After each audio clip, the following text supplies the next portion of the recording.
Hey, I'm Decathlon Gamer. Welcome back to PCM21 Career Mode. We're on episode 113, and we are ready to kick off the new season as a World Tour team for the first time. This is our first day as a World Tour team.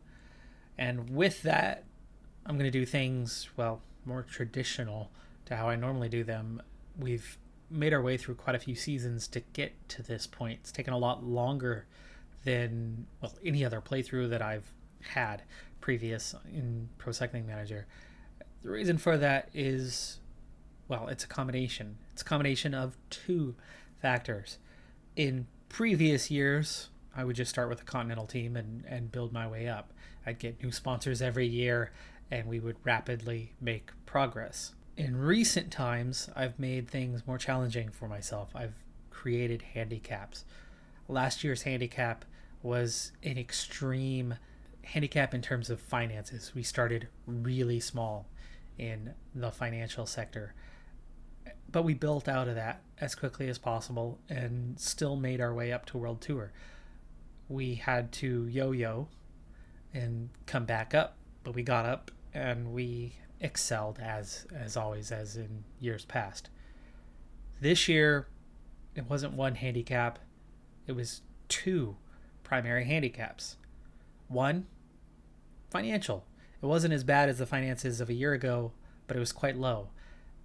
And to make it similar to the strength of the handicap that we had on us a year ago, this year I've done something in addition to that. Yes, we started low on the finances, but I stuck with the same sponsor until we maxed it out. And then we are on just our second sponsor over the course of this series. Still working on maxing this one out, which means the rate of gain in the finances is significantly less. So we might have started with a little bit more, but we've progressed more slowly in the finances than in past years.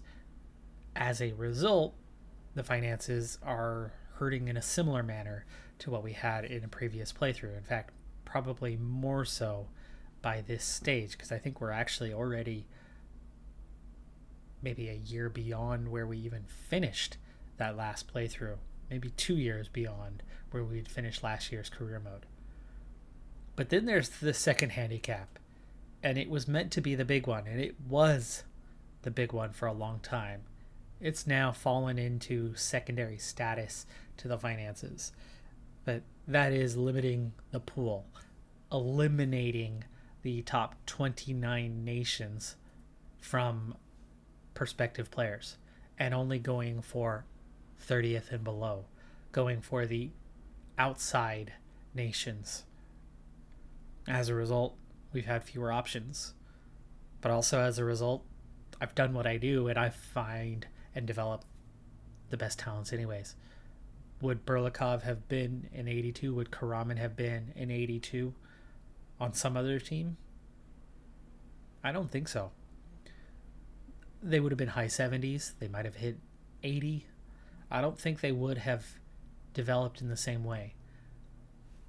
Under my tutelage, we get the best out of players, and that's nothing new. But the combination of limiting the pool, the combination of really limiting the finances in not one but two different ways, that is why this has been a really tough playthrough. That, along with the fact that with new AI dynamics this year in terms of how they handle breakaways, in terms of how they team together to go against your team, how it's one versus all, that, along with playing on the hardest difficulty level, which been there, done that, it's nothing new, but that part pieced with being on this difficulty level has just made it tough. Now, with Berlikov, we still found it tough, but we managed to win. We managed to win a lot, and we finished the year 5th or 6th in the Super Prestige, maybe even 3rd or 4th. I don't remember exactly anymore where we finished. but it was pretty high and it was not far off the top. This last year was definitely a step back without Berlikov, with Kramen as the leader. And even though his rating ended up the same as Berlikov's, he isn't the same rider. He is not as good as Berlikov. Not even close. Not even remotely close. But he's got a high recovery, and that, as a number, brings up the average. I don't like how they determine the averages because it's not always accurate. You have to look at the individual to see how they actually are. But a lot of games do that. Football Manager does that too. There's guys with much higher star ratings than players below them, and the player below is actually better. It happens. You have to know the game. You have to know the position. You have to know the tactic and see how that fits. It's the same thing here, to an extent anyway. Kramen is good though. And with some new faces, new additions, we have some riders that can contend and compete, but we're still similar to how we were last year. The big difference is instead of racing half of a World Tour calendar, we get a full World Tour calendar this year. That alone is going to change the dynamics. That alone is going to take us from 16th in the Super Prestige and put us well inside the top 10. Are we going to win the Super Prestige this season? No, not with this group of riders right now. We are good enough to be here. We belong here, and we'll get some results. We will get some wins. We'll be competitive. But we're not going to dominate. No way. Not now. But Petrov, that's the one I'm most hopeful for. But he is 23 already. But he is not, even though he's the same age as Kramen, he is a more recent new gen than Kramen is by 2 to 3 years. So he is much lower in the leveling progress. You have 20 total levels that you're going to potentially get over the course of your career. Kramen, even though he's only 23, we got him pretty young. We've had him for how long? We didn't just get him 2 years ago, did we? This is just our third year with Kramen, final year of the contract. That makes sense. And he was a new gen the year before. So he has existed for 3 years now and just entering his 4th year. In terms of level ups, he'll still have a ways to go. He will definitely still have a ways to go. But guaranteed he is more than 10 levels in at this stage. But I would say less than 15.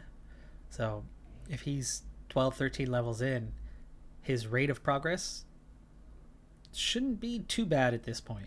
We don't get a clear picture of when he last leveled up though. Well, that's disappointing. Petrov, which I don't get this screen when we are wanting to sign the rider. Once he's on the team, I can take a look at this screen. He's a 5th year rider. He was a new gen a year before Kramen, not a year or two after. He sat vacant for 2 years, rode with Novo Nordisk for 2 years, now joins us as a 78 overall. That is Martin Guerrero type level. Martin Guerrero type progress, meaning he's probably 14, 15 levels, 16 levels in already. He's not going to make as much progress. Now, I knew Sifsy was available a year ago, and I knew he wasn't a first year. I knew he had been empty. He's never been on a team, but he's a 77 overall already. This is his first year on a team, his 4th year, like Kramen, as a character. He hasn't been with a team, though, so I would imagine he hasn't leveled up quite as fast as he would otherwise, which means he's probably 10 to 11 levels in right now. As a Barador, it's easy. Barador is the easiest one to level up of any because there's only a couple attributes that your average is based on, and they're attributes that pick up pretty quick, pretty easy. So through training, we can do a bit with him. I do need to set the training for the new rider. Kalnins is now a 5th year rider. We picked him up after his initial season. He's been with us throughout, Bernotas in his 4th year. We were the first ones to pick him up as well. Isakov 5th year. We've had him since his debut. And Martin Guerrero, the old man of the bunch, in his 6th year. And he has been with us since he was a new gen. The young one that I was watching out for is Markovic. Markovic, just 20. He did not get created just last year. It was the year before, but we are the first team to have him. And you would figure of anyone with his high potential, Markovic is going to make the most progress this season, theoretically. In which case, he's probably 7 levels in, maybe 8 levels in. He will pick up a handful of levels and come along quite nicely, which means he should be our top sprinter before the end of the season. Will he be a 78 plus? I would think maybe a 78.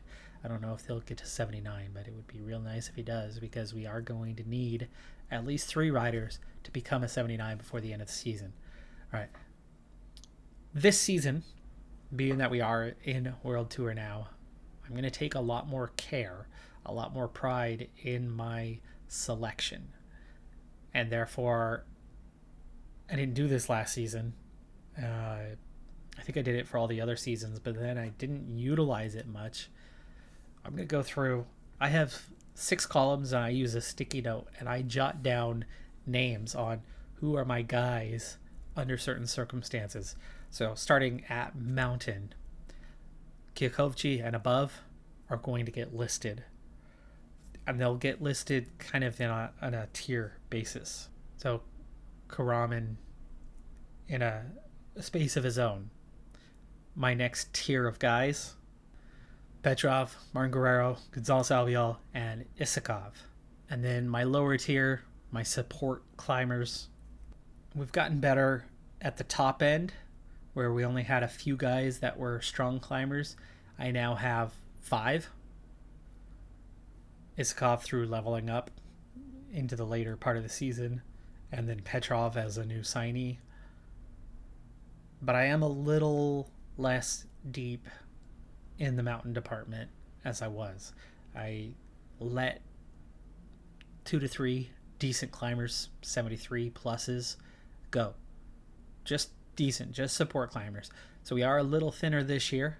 I'll have to keep an eye out on that. But with 8 climbers, it's not that hard to pull a team together when you need one. For punchers, quality is just not there. I have 3 77s, and those are absolutely your lead group. Kwiatkowski kind of in no man's land, but then a big group of guys who are just a little punchy, but yeah, I think I'm really just going to write down the 4. Now, when it comes to the time trial, I tend to mix time trial and prologue. Most of the races do use some sort of combination of the 2. Sometimes it's a little more clear, but when it's necessary, I can look with more detail easily enough. Not the greatest at the top end. As our best time trial list is a 79, but overall we are fairly deep in time trial. So if we have a team time trial, we have plenty of options, and the vast majority of them can also climb, which is usually a necessity in those type of situations, as it's stage races, and we want to have good strong climbers around, so we can put a really good team together under those circumstances. On the cobbles, place we're just getting better and better. We've got 4 guys at a 74 plus now. We have a couple more 70s, and then our low end, Martin Guerrero, Markovic, are 68 each. They're okay on the flat. They'll be decent domestiques under the circumstances, considering how 3-4 seasons ago, before we picked up Galvez, we were looking at a scenario where I think I had a single rider at about a 70. Our next best was a 65 or a 66, and then it fell off from there. And we were trying to survive races that we were having sponsor objectives on and finishing outside of the top 50 with no hope whatsoever. My last category is the domestiques. And the first one is any rider who didn't make any category, their automatics is domestiques. So if they don't climb, they don't punch, they're not a sprinter. If they don't have any excessive categories where they stand out and they're just average across the board or worse, then that makes them a domestique. Problem I have this year, and it's a good problem to have, is there aren't any of those left. They're all gone. Last season I still had riders that were a 69, 70, 71. Our lowest rider on the entire team is a 72. And both of those guys and the 73 above them make up 3 out of our 4 top classics riders. They're not great, but they're good there, and we need them for that, and they serve that role. They serve that purpose. They're going to get their race days in on a day like that. And so don't fit the mold of a domestique on the rest of the days. They'll get just about enough on the calendar in out of doing that. And then I have a bunch of sprinters, and then a bunch of punchers, and all of them have a role to play in those various races, especially when you start getting overlap. So the funny thing is I don't have proper domestiques, but my top domestique in reality is Sift C, because Sift C has an 83 flat and has 78 stamina.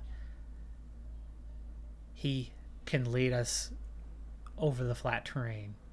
Not a great climber, but in a lot of races, he can be a workhorse. So it was nice to actually bring somebody in intentionally for a role and get something out of that.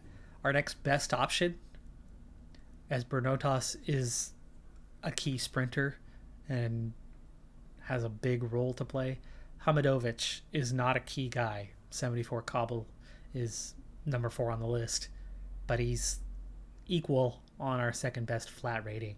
So Hamadovic is our other top domestique. From there, a lot of the times I select it race specific. If we're on a mountain, I'm selecting mountain guys to support the stronger mountain guys. If there's time trial, I'm getting decent time trialists. If it's a classic, I'm getting those 68, 70 cobble rated guys that can hang in there for a little while and keep the best cobble rated guys fresh for longer. So with kind of specific roles to play race by race by race, I tend to pick based on the profile and don't just throw in 4 random guys to go with 4 leaders. I'm picking a whole team based on that. And as you go through the season, balances out. You have enough sprints for the sprinters. You have enough classics for the classics riders. You have enough punchy races for the punchers, and so on.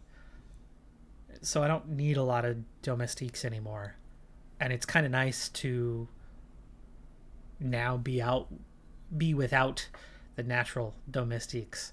Now I actually have a couple domestique specialists, I guess you could say, in Sift C and Hamadovic that we haven't had previously. Guys that are actually suited to the role a bit better, in particular Sift C. Strange episode, short episode, but my season prep is coming. The Grand Tours, it's too early to say. I'm hoping there's going to be development. Naturally, Karaman with an 81 mountain, 77 time trial, better recovery, same resistance as those around him. He is your leader. So theoretically, as it stands right now, you have Karaman for the Giro, Karaman for the Vuelta, and something different for the Tour.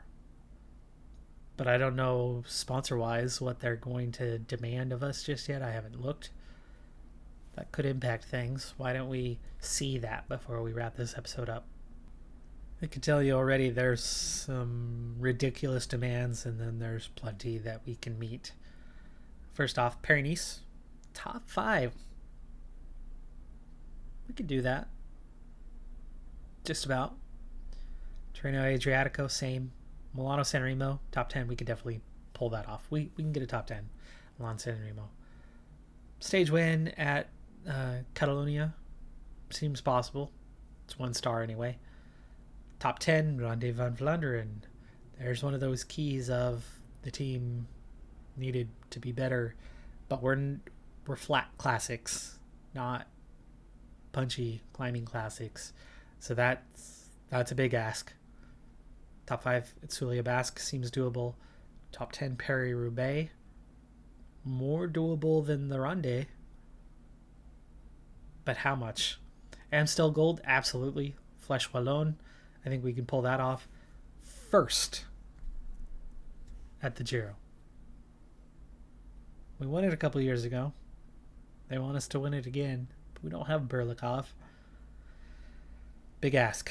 Very, very big ask.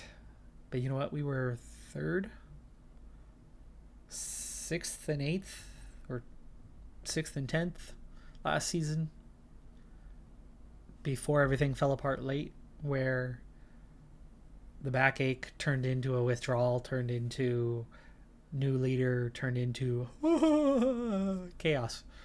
I'd be happier if they were asking for a top 3, because I feel pretty confident we could get a top 3 at the Giro. Not so confident about winning. And apparently there's been an update that would impact the new season in terms of AI rider selection for races, meaning the tour won't be so OP and the other Grand Tours might have a broader selection, a little more quality, which means it's going to be that much harder. Top 5 in the Dauphiné and Tour de Suisse, we might be able to get one of those, and at just under 2 stars, that wouldn't be too bad if you get one, miss one, especially if we get top 10 for the other. But they also want me to win the Tour. Yeah, they want me to win the Tour de France.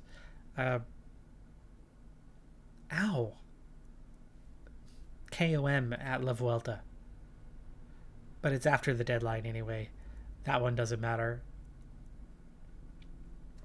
I think we're going to fail the Tour de France one big time. I don't think there's any hope of getting that, especially when a partial failure would be top 3.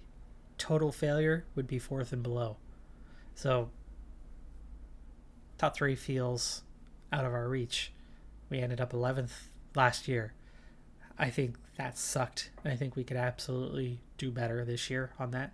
I think top 10 feels assured if we go for it. But I think top 5 is hard. And top 3 is damn near impossible. Based on the start list of last year anyway. KOM for La Vuelta seems easy. But it's after the 1st of August anyway. After the signing period. So, yeah.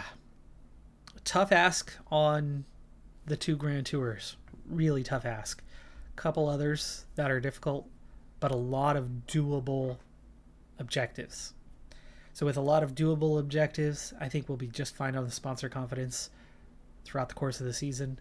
We'll, of course, pick up other results. We'll, of course, pick up national championships, personal championships for a lot of riders because, well, small nations and best riders in those nations. Naturally, they should win quite a few of those. That'll be enough of a bonus in World Tour. That bonus gets smaller and smaller than it was at Continental, where they're enthusiastic about it. They'll be passive about it here, but they'll still like it. And that combination should be enough.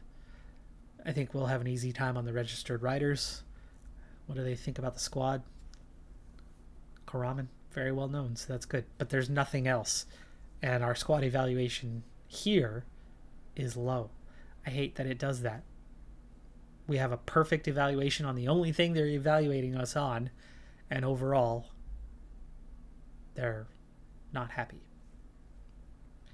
But when you look at results, registered riders, and the overall sponsor confidence, it's not that big of a dip that we're taking from that one. Anyway, there's a look at the team. There's a look at the preparations. We'll have a full World Tour calendar, so we're going to be getting right into action in Australia here pretty soon. Quick episode, no racing today. Thanks for tuning in with me anyway. I'm Decathlon Gamer. Like, comment, subscribe, and I'll see you next time. Have a good one. Be safe out there. Bye for now.